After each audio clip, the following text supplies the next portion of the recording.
It does not begin with light, not with peace, but with a disturbance. Something no longer fits. Something within you starts to crumble, and you do not know why.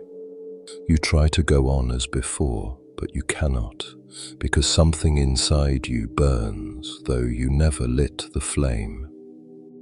Jesus speaks of it in a mysterious saying, "I have cast fire upon the world, and behold, I guard it until it blazes." It is not a word of comfort, not an invitation to peace, but a strike and a fire that sets the world aflame. What is this fire? Why does it not burn at once? And what does it mean that he guards it, like a shepherd, like an alchemist, like a silent keeper of the flame?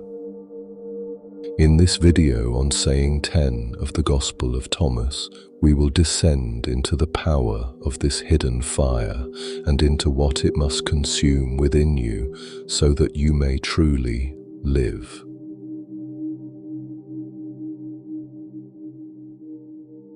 He does not cast wood or stone, he casts fire.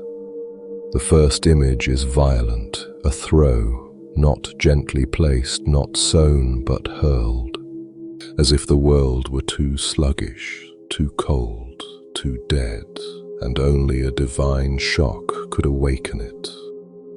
In the Gnostic vision, this fire is not an outer element, it is a light from above, falling into a world of shadows, a spark from another reality, an impulse that disturbs the order, because the order itself is sick.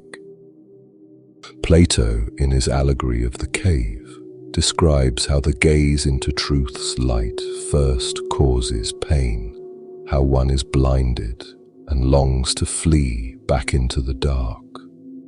The German mystic Meister Eckhart too understood God works only where a soul has been emptied, not in comfort, but in the radical openness to transformation. And every transformation begins with upheaval. You lose your balance because you sense something in your life is not true, not real, not whole. This fire then is not consolation. It is a divine disturbance, a call to transformation, a spark from eternity thrown into your darkness.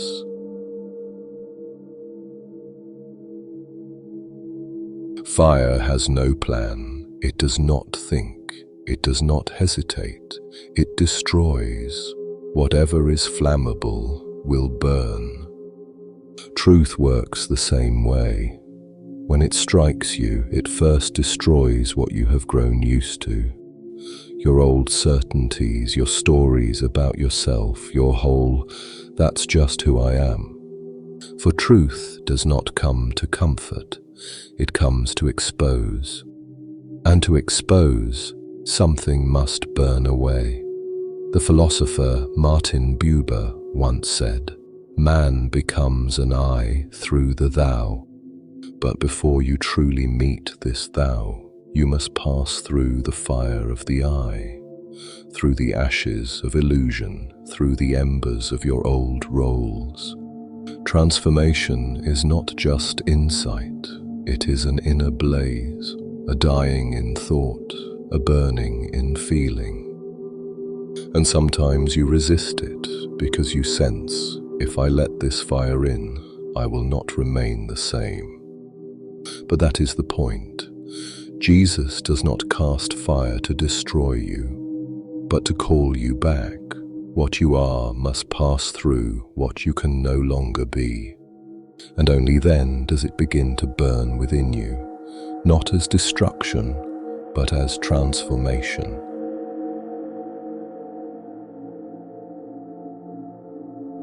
You expect light, but it begins with pain, a loss, a moment of emptiness, an inner trembling, like an echo from another depth. This is how the fire works, not as a lightning bolt from outside, but as an awakening from within. The French mystic Simone Weil once wrote, "The recognition of truth often begins with a shock. It is the moment when the familiar falls apart. What collapses in you is not your essence. It is only what you mistook for yourself." Sometimes it happens in the middle of everyday life. You sit at the kitchen table, a plate before you that you cannot finish. You stare out the window, and suddenly you wonder why you are living this way at all. Or at night, when you lie in bed, all sounds have faded, and only one question remains. Was that all? The fire first burns away what separates you from yourself. Perhaps it is only a thought that suddenly no longer holds true, a memory that no longer comforts, a goal that has become foreign to you. And you feel, "I cannot go on like this," not because the world has changed, but because I can no longer find myself within it. You try to push it aside, but it stays, like embers beneath the skin, like a gaze that pierces you, though it has no face. You do not need to act, but you must allow it. Each time you meet a thought and do not believe it, the fire within you becomes a little clearer. For you are not the thought, you are the one who sees it. Not through struggle, but through seeing, the ego grows silent. Thus begins the first step of transformation, not believing the voice that keeps you small, but allowing the fire to burn through you.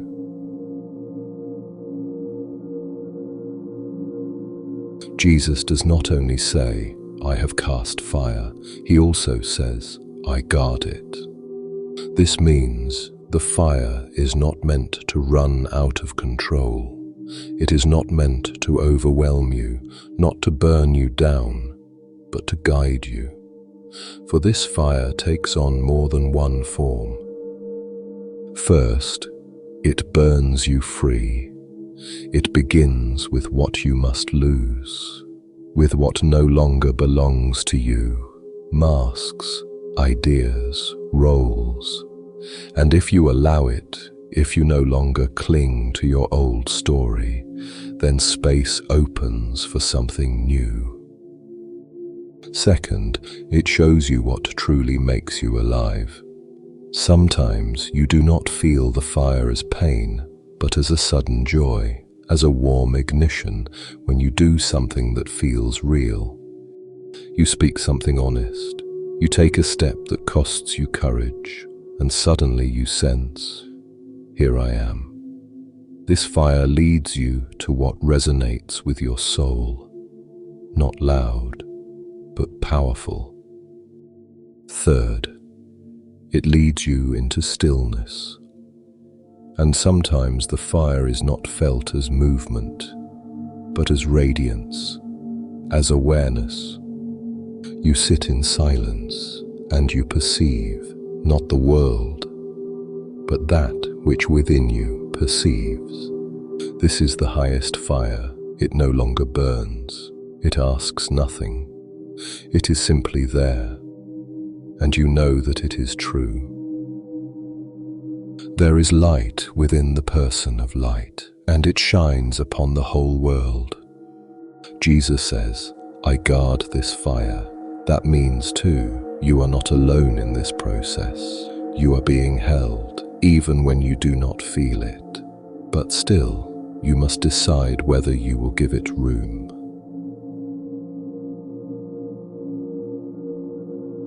You do not have to create the fire. You do not have to search for it.